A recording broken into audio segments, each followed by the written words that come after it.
I'm Dr. Jim Derleth. I'm the course director for the seminar on irregular warfare hybrid threats at the George C. Marshall Center. We broke the course into three basic components. The first component was looking at strategic competition, high level, Russia, China, Iran, NATO, looking at who are the major competitors in the international system today. Then we looked at the tactics that they use.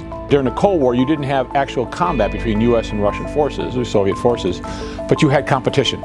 That competition, because of cost, because of risk of escalation, because of deniability, has drifted conflict down, competition between these major powers, into a place that's called the gray zone. And that's that space between war and peace. So what we're teaching here today is we're looking at this gray zone competition. What are the tactics that are used, how to identify those tactics, and then how to mitigate them through a total defense approach of deterrence, defense, and resiliency.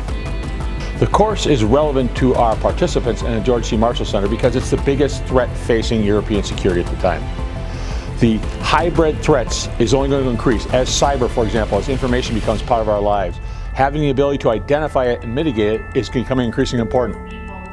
Hybrid threats are not typical conventional threats. The challenge we have is our national security structures are set up for 20th century threats, but we're here facing 21st century threats. And that requires different education, training, exercises. So I want the participants to understand the nature of hybrid threats and what must be done to mitigate them.